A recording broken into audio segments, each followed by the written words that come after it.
કેમ છો શિક્ષક મિત્રો તેમજ બીએલઓ મિત્રો અને એવા મતદાતાઓ કે જેમને પોતાનું નામ નવી મતદાર યાદીમાં શોધવાની ઉત્સુકતા છે તેવા મતદાતાઓ માટે એક સરસ મજાનો વિડીયો બનાવવા જઈ રહ્યો છું. સૌથી મહત્ત્વની વાત તો એ છે કે 19 ડિસેમ્બરના રોજ ગુજરાત સરકારે નવી ડ્રાફ્ટ મતદાર યાદી પ્રસિદ્ધ કરી છે અને મતદાતાઓ તેમજ બીએલઓ તેમજ મતદાર યાદી તૈયાર કરનાર તમામ અધિકારીઓ આની ઉત્સુકતાથી રાહ જોઈ રહ્યા હતા. હવે આ મતદાર યાદી જ્યારે જાહેર થઈ છે ત્યારે આ યાદીમાં આપણું નામ કેવી રીતે ચકાસવું અને મતદાર યાદી ક્યાંથી અને કેવી રીતે ડાઉનલોડ કરવી એ બાબતની માહિતી લઈને આપની સમક્ષ રજૂ થયો છું. વિડીયો અંત સુધી જોશો તો તમામ સ્ટેટ યાદ પણ રહેશે અને એ પ્રમાણે આપણે સરસ રીતે મતદાર યાદી તેમજ આપણું નામ સરસ રીતે આપણે શોધી શકીશું. તો વિડીયોમાં આપણે આગળ વધીએ.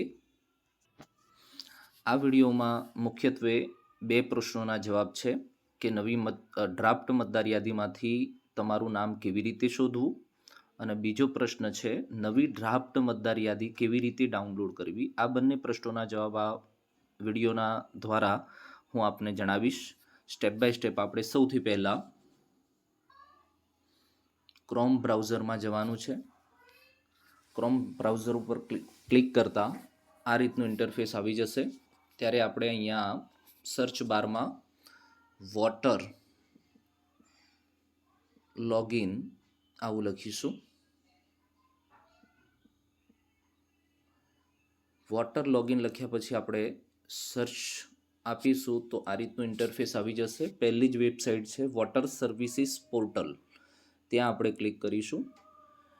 ત્યાં ક્લિક કરતાં આપણે આ અગાઉની વિડીયોમાં જે રીતે ઇન્ટરફેસ જોયું હતું અને એમાં લોગિન કરવાની તમામ પ્રક્રિયાઓથી માહિતગાર આપણે થયા હતા. આજે હું તમને લોગિન થવાની કે સાઇનઅપ થવાની પ્રક્રિયા નહીં સમજાવું, પરંતુ આગળના વિડીયોમાં આપણે જે રીતે માહિતી મેળવી અને લોગિન અને સાઇનઅપ થવાની પ્રક્રિયાથી માહિતગાર થયા છીએ એ જ રીતે આમાં આપણે લોગિન થવાનું છે.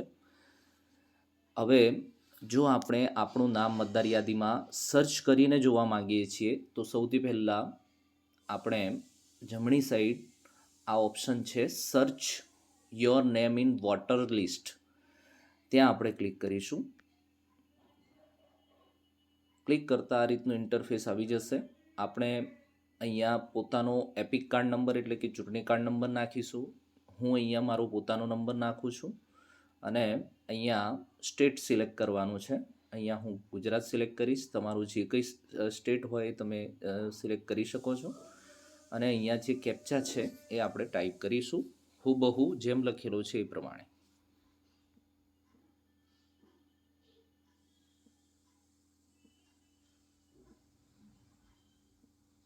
અને સર્ચ ઓપ્શન ઉપર ક્લિક કરતાં જ ડ્રાફ્ટ મતદાર યાદીમાં તમારું નામ આવેલું છે તો આ રીતનું ઇન્ટરફેસ આવી જશે. નામ સાથેની માહિતી આવી જશે. જો તમારું નામ નવી ડ્રાફ્ટ મતદાર યાદીમાં નહીં હોય તો નો રેકોર્ડ ફાઉન્ડ એ રીતનું ઇન્ટરફેસ આવશે.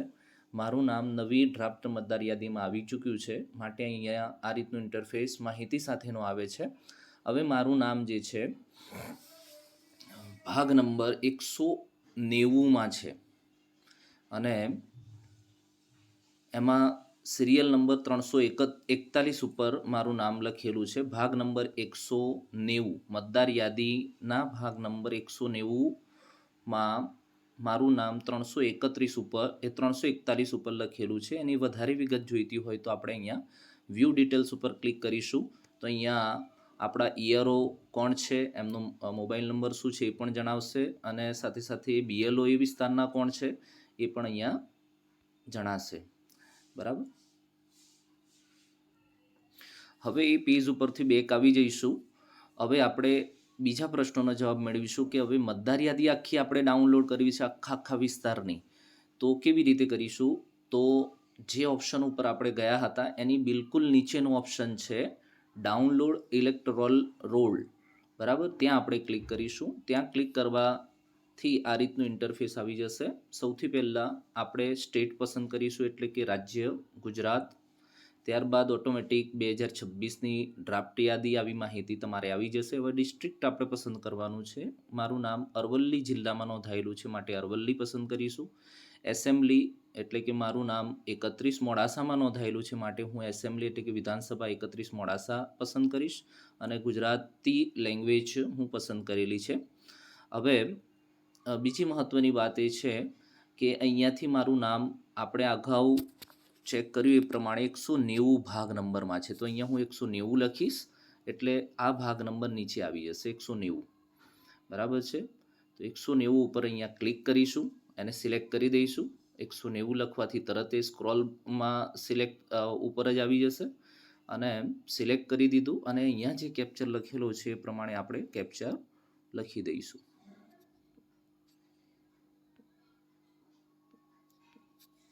કેપ્ચા લખ્યા પછી તમે ડાઉનલોડ સિલેક્ટ પીડીએફ્સ ઉપર ક્લિક કરશો તો તમારી પીડીએફ ડાઉનલોડ થઈ જશે અને આ રીતનું ઇન્ટરફેસ આવી જશે.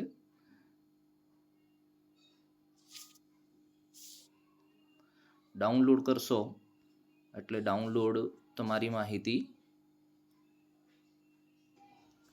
મતદાર યાદી ડાઉનલોડ થઈ ગઈ છે એટલે આપણે અહીંયા 3 ડોટ ઉપર જઈ અને ડાઉનલોડ્સ ઉપર ક્લિક કરીશું તો આપણી મતદાર યાદી ઓલરેડી ડાઉનલોડ થયેલી તમને જણાશે. ત્યાં તમે ક્લિક કરશો તો તમારી સમક્ષ તમે જોઈ શકો છો 190 ભાગ નંબરની આ મતદાર યાદીમાં આ વિભાગો આવેલા છે. કોટાકડી ભાગોળમાં મારું નામ નોંધાયેલું છે અને આપણે ત્યાં માહિતી જોઈ હતી એ પ્રમાણે સિરિયલ નંબર 341 ઉપર મારું નામ નોંધાયું હતું માટે અહીંયા આપણે જોઈ શકીએ છીએ ઇઝીલી મારું નામ આ મતદાર યાદીમાં નોંધાયેલું છે.